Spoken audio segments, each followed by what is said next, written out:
Hello दोस्तों, दृष्टि IAS के इन फोकस प्रोग्राम में आप सभी का स्वागत है। आप सभी लोग जानते हैं कि समाज में जो बच्चे होते हैं वो समाज का भविष्य कहलाते हैं। समाज उन्हें क्या सीख देता है, किस हिसाब से परवरिश देता है और किस तरह से बड़ा करता है, वे ही आगे चल करके उस समाज का भविष्य तय भी करते हैं और उस भविष्य को बदलते भी हैं। तो बच्चों का जो भविष्य हमें बनाना होता है, उसके लिए जो कार्य करने हैं वो आज से ही करने हैं, ताकि वो आने वाले भविष्य के लिए तैयार भी हो सकें और बेहतर समाज का निर्माण भी कर सकें। लेकिन कई बार ऐसी स्थितियां देखने को मिलती हैं जहां पर बच्चों द्वारा किसी भी तरह से प्रभावित होकर, चाहे वह मानसिक रूप से हो या शारीरिक रूप से हो, कुछ ऐसे कृत्य कर दिए जाते हैं जो समाज की नज़र में स्वीकार्य नहीं होते हैं, ना ही कानून की नज़र में स्वीकार्य होते हैं। आज हम ऐसे ही एक टॉपिक पर डिस्कशन करेंगे जिसके आधार पर इन सभी जो मुद्दे हैं इससे जुड़े हुए, उनके बारे में जानकारी मिलेगी। जो टॉपिक है वह है किसी किशोर पर कब चलता है वयस्क के रूप में मुकदमा, यानी वो कौन सी स्थिति ऐसी आती है जहां पर किसी किशोर को वयस्क के रूप में समझ लिया जाता है। यानी यह बात निश्चित तौर पर है कि जो कानून है उसमें बच्चों को जो न्यायिक व्यवस्था है उसके अंतर्गत ऐसे प्रावधान किए गए हैं ताकि उनके द्वारा किए गए कोई कृत्य यदि ऐसे हों जिससे समाज को नुकसान पहुंच रहा हो तो उनको सुधार की ओर प्रेरित किया जाए, ना कि दंड से उनको जोड़ा जाए। ठीक, खबर क्या आई है? खबर आई है preliminary assessment to try juvenile as adult, JJB should mandatorily take assistance on psychologist, psycho social worker, supreme court. अभी हाल ही में यानी कि 13 जुलाई को सुप्रीम कोर्ट ने एक निर्देश जारी किया है जिसमें उन्होंने जुवेनाइल जस्टिस बोर्ड यानी JJB इनको एक तरह का निर्देश दिया है कि जब भी बच्चों की मानसिक स्थितियों की जांच होगी वो भी इस रूप में कि उनको एडल्ट या वयस्क के रूप में उन पर मुकदमा चलाया जाए या नहीं, तो उसमें किसी मनोवैज्ञानिक की आवश्यकता जरूर पड़ेगी या उनकी मदद जरूर लेनी चाहिए। इस पर कई सारे पॉइंट ऐसे हैं जिस पर आज बात करना जरूरी हो जाता है।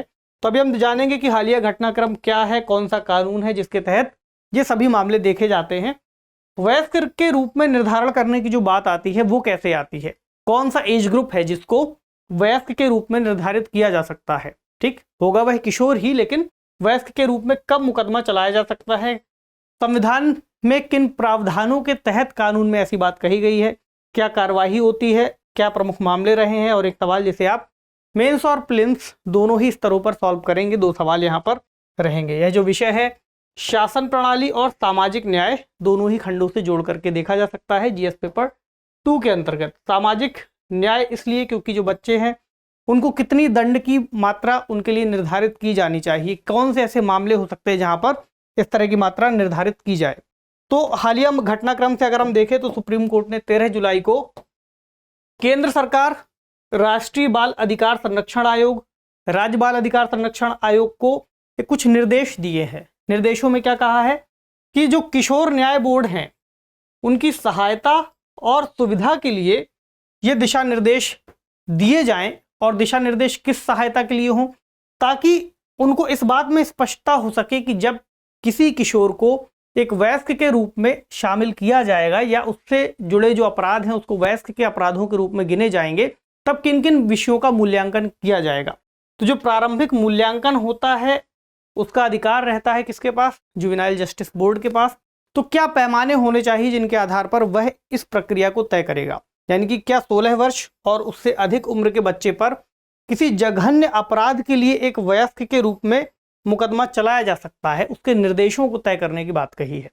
ये बात यहाँ तक क्यों पहुंची, कौन सा कानून है जिसमें ऐसे प्रावधान है, कितने वर्ष के किशोरों पर यह प्रक्रिया अपनाई जा सकती है। तो एक संशोधित अधिनियम आया है जिसे कहते हैं किशोर न्याय बालकों की देखरेख और संरक्षण अधिनियम 2015। संशोधन इसलिए क्योंकि इसका जो मूल अधिनियम है वो 2000 का है, यानी कि किशोर न्याय बालकों की देखरेख और संरक्षण अधिनियम 2000। इसमें संशोधन किया गया 2015 में।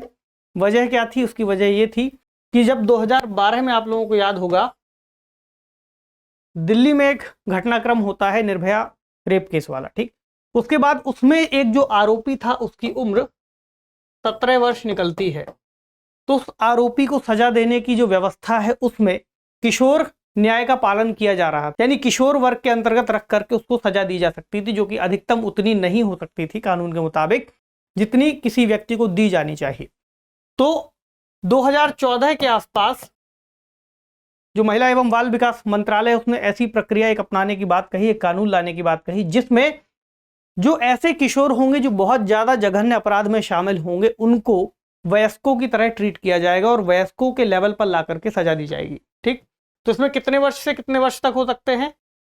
16 वर्ष से ऊपर 18 वर्ष तक के जो आयु वर्ग के किशोर होंगे उनको इसमें शामिल कर दिया जाएगा। ठीक, लेकिन ये जो शामिल करने की प्रक्रिया है, कुछ मानक होंगे जो कानून में लिखे गए हैं। इस कानून में ही जो नए क्लॉज हैं वो जोड़े गए थे 2015 में। यहाँ पर एक नाम लेना और जरूरी है, JS वर्मा समिति का, जिनकी अनुशंसा के आधार पर इसमें इस तरह के प्रावधान जोड़े गए थे। ठीक, JS वर्मा कौन थे? JS वर्मा 27वें भारत के मुख्य न्यायाधीश रह चुके थे। ठीक, चलिए आप समझे वयस्क के रूप में निर्धारण किस तरह से किया जाता है। तो जो 2015 का अधिनियम है उसकी धारा 15 कहती है कि 16 वर्ष या उससे अधिक उम्र के बच्चे द्वारा यदि कोई जघन्य अपराध किया जाता है तो उस बच्चे को वयस्क के रूप में शामिल किया जाएगा, वयस्क के रूप में उसके ऊपर मामलों को चलाया जाएगा और जो सजा होगी वो भी उसी अनुपात में दी जा सकती है। अब जघन्य अपराध का नाम आया तो ये कौन से अपराध होते हैं? ऐसे अपराध जिनमें न्यूनतम 7 वर्ष का कारावास या उससे अधिक का कारावास की सजा दी जा सके।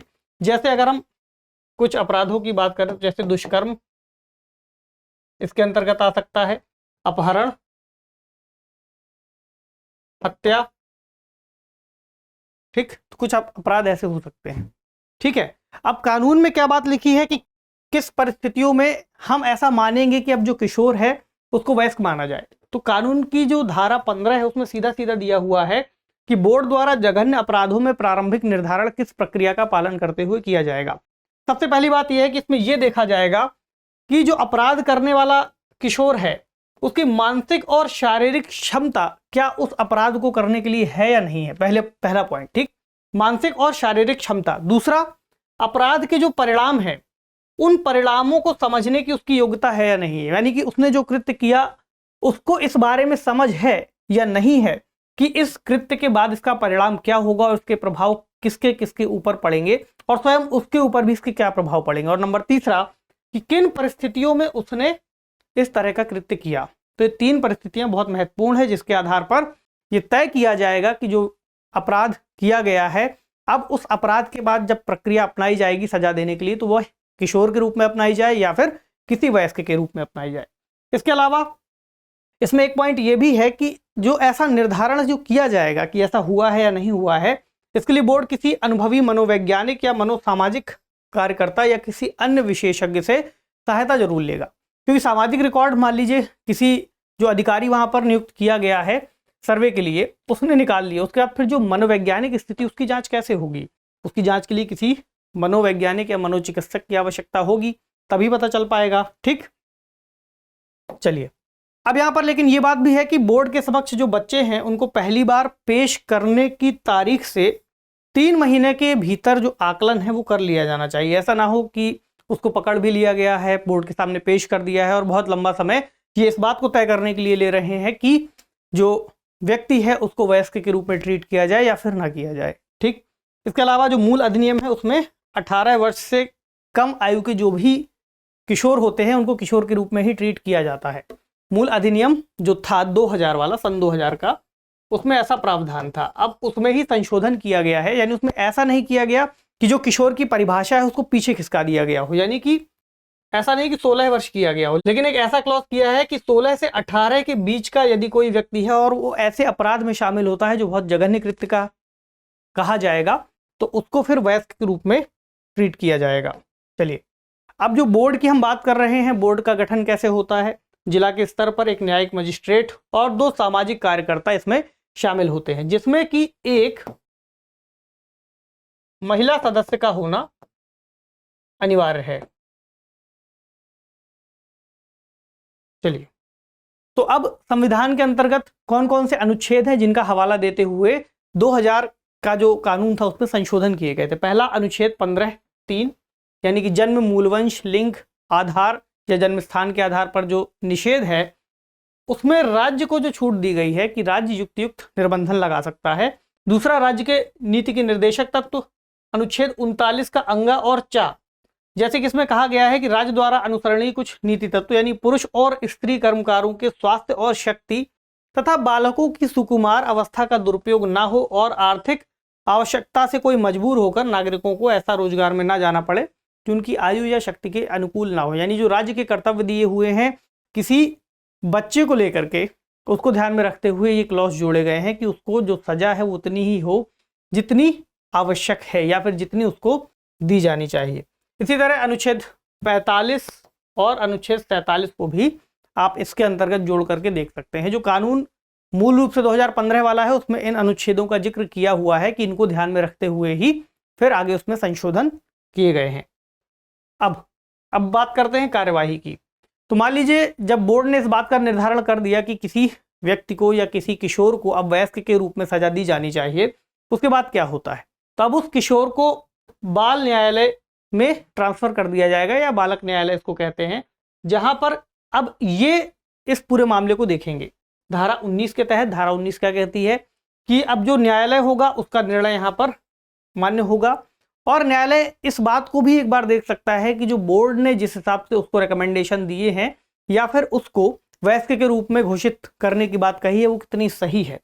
तो बच्चे के वयस्क के रूप में परीक्षण की आवश्यकता है या नहीं, इसका निर्धारण भी अब ये न्यायालय करेगा कि बच्चे को हमें वयस्क के रूप में देखना है या फिर उसको किशोर के रूप में ही देखा जाना चाहिए। इसके अलावा 21 वर्ष की आयु तक उसको किसी सुरक्षित स्थान पर रखा जाएगा, जिसे हम आमतौर पर बाल सुधार गृह के नाम से भी जानते हैं। ठीक, अब दो स्थितियां हो सकती हैं। पहला ये कि अगर उसको किशोर से हटा करके अगर वयस्क के रूप में शामिल कर दिया गया तो 21 वर्ष की आयु पूरी करने के बाद जो उसको सजा होगी तो उसको जेल में स्थानांतरित कर दिया जाएगा। ऐसा भी हो सकता है कि उसकी सजा माफ कर दी जाए, उसको किशोर के रूप में ही सजा दी जाए, तो उसकी सशर्त रिहाई भी हो सकती है। ठीक, और रिहाई के समय दो उसको सुरक्षा भी दी जा सकती है, जैसे कि पहला अयोग्यता से सुरक्षा किसी नौकरी वगैरह से, दूसरा उचित अवधि के बाद दोष सिद्धि के जो उसके रिकॉर्ड होंगे जहां पर ये प्रूफ किया गया था उनको नष्ट कर दिया जाएगा। लेकिन ऐसा व्यक्ति जिसको वयस्क के रूप में घोषित किया गया होगा उसको ये सुविधाएं नहीं मिलेंगी, फिर उसका जो ट्रैक रिकॉर्ड है वो खराब हो जाएगा। इसके अलावा अगर वयस्क के रूप में मुकदमा होता है उसके ऊपर तो उसको आजीवन कारावास तक की सजा हो सकती है। लेकिन अगर किशोर के रूप में उस पर मुकदमा करता है बोर्ड तो फिर विशेष गृह में अधिकतम 3 वर्ष तक की सजा उसको दी जा सकती है। उसके बाद ऐसा मान करके चला जाता है कि अब इस व्यक्ति के जो व्यक्तित्व है उसमें सुधार की गुंजाइश है और उसको सुधार के लिए भेजा जाना चाहिए, ना कि उसको दंड से जोड़ा जाना चाहिए। कुछ ऐसे ही तर्क माननीय उच्चतम न्यायालय और उच्च न्यायालयों ने भी इसके पहले दिए हैं। कुछ केसेस का जब हम जिक्र करेंगे तो पता चलेगा। कुछ मामलों को देखें तो एक मामला 2006 का है जो मुंबई का मामला है। इस मामले में एक 17 वर्षीय हम कहें युवक ने या फिर किशोर ने एक 3 वर्षीय अपने पड़ोसी की हत्या कर दी। ठीक, मामला जब जुवेनाइल जस्टिस बोर्ड के पास पहुंचा तो उन्होंने इस मामले को जघन्य अपराध के कृत्य में शामिल करते हुए उस व्यक्ति को वयस्क की श्रेणी में शामिल कर दिया। ठीक, और बाल न्यायालय ने भी ऐसा ही किया। उसके बाद सजा की बात आगे चली, लेकिन क्या हुआ कि इसके बाद बॉम्बे हाई कोर्ट में अपील कर दी गई और बॉम्बे हाई कोर्ट ने जो जुवेनाइल जस्टिस बोर्ड और बाल न्यायालय था उससे ऐसा कहा, निर्देश दिए उनको कि आप एक बार फिर से इस पूरे मामले को जो आपने निर्णय लिए हैं एक बार रिवाइज कर लीजिए। उन्होंने कुछ तर्क दिए इस बात के पीछे कि आपको रिवाइज करना क्यों जरूरी है। यहाँ पर उन्होंने कहा कि जो अधिनियम है ये सुधारात्मक है ना कि प्रतिशोधात्मक है, यानी कि इसमें अगर सुधार की किसी व्यक्ति में गुंजाइश बाकी है तो उसको सुधरने के अवसर दिए जाने चाहिए, ना कि केवल प्रतिशोध के रूप में कार्रवाई की जानी चाहिए। जब उस बच्चे के जो सर्वे किए गए थे 17 वर्षीय व्यक्ति के, तो उसमें कई सारी बातें निकल करके आई थी सर्वे को लेकर के, जहां पर हाई कोर्ट ने ऐसी बातें कही, जहां पर सुधार को लेकर के वो जो व्यक्ति था उनका परिवार का जो ट्रैक रिकॉर्ड था वो कहीं भी खराब नहीं था, कोई क्रिमिनल रिकॉर्ड नहीं था। वो जो बच्चा था वो पढ़ाई कर रहा था, उसने ऐसा भी था कि उसने इस बात को स्वीकारा कि उससे गलती से ऐसा काम हुआ। बहुत सारे कुछ आधारों को कि अगर उसमें जरा भी गुंजाइश बाकी है वो सुधर सकता है तो उसको ऐसी छूट दी जाए। ठीक, इसके अलावा जो अपराध उन्मुख मामले होते हैं, ठीक, जो सामान्य वयस्कों के लिए जो मामले चलाए जाते हैं, वयस्क व्यक्ति के द्वारा किए गए किसी अपराध को ऐसा मान के चला जाता है कि मामला अपराध उन्मुख है, यानी अपराध को ध्यान में रखते हुए उसको सजा दी जाएगी। जबकि ऐसे मामले जो किशोरों को लेकर के होते हैं उसमें अपराधी उन्मुख मामले होते हैं कि अपराधी को ध्यान में रखना चाहिए, उसकी परिस्थितियों को ध्यान में रखना चाहिए कि किस वजह से उसने ऐसा कृत्य किया। यदि संभावना हो तो उसको सुधरने का मौका दिया जाए। तो सामाजिक सुरक्षा और बच्चे का भविष्य दोनों को ही यहाँ पर बैलेंस करने की बात आती है। ये निश्चित तौर पर सही बात है कि यदि कोई ऐसा कृत्य किया गया है, कोई हत्या का मामला बनता है, तो समाज को सुरक्षा देना बहुत आवश्यक है। सामाजिक जो परिस्थितियां हैं वे ना बिगड़े, समाज में सौहार्द बना रहे और ऐसी कोई भी घटना ना घटे जिससे किसी का नुकसान हो। यदि ऐसा होता है तो उस व्यक्ति को सजा मिलनी चाहिए, लेकिन उसका भविष्य भी वहां पर मौजूद है। ऐसा हो सकता है कि किसी भी मानसिक स्थिति से परेशान होकर के या कुछ ऐसी घटना घटित हो, किसी के दबाव में आकर के उसने ऐसा कोई कार्य किया हो। इसलिए एक संतुलन बनाए जाने की यहाँ पर आवश्यकता को माननीय उच्च न्यायालय ने रेखांकित किया। इसके अलावा किशोर के लिए अंतिम उपाय के रूप में ही इस बात को लागू किया जाए कि अब उसे वयस्क के रूप में देखा जाए और कोई बड़ी सजा दी जाए। एक और मामला है सितंबर 2017 का, जहां पर गुरुग्राम के एक विद्यालय में कक्षा 2 में पढ़ने वाले एक स्कूली छात्र की हत्या कर दी जाती है। शुरुआत में ऐसा शक होता है पुलिस को कि ये हत्या वहां पर जो स्कूल बस है उसके कंडक्टर ने की है, उसको गिरफ्तार किया जाता है, उसकी स्वीकृति ली जाती है। लेकिन जब ये मामला सीबीआई के पास पहुंचता है तब फिर ऐसा निकल करके आता है कि कक्षा 11 में पढ़ रहे एक छात्र ने शायद ऐसा कोई कृत्य किया हो और उसकी गिरफ्तारी होती है। फिर आगे चल करके दिसंबर 2017 में आरोपी को एक वयस्क मानने का निर्णय लिया जाता है। जुवेनाइल जस्टिस बोर्ड ऐसा निर्णय लेता है कि जो आरोपी है उसको वयस्क के रूप में ट्रीट किया जाए और जो भी उस पर कार्रवाई है वयस्क के रूप में की जाए।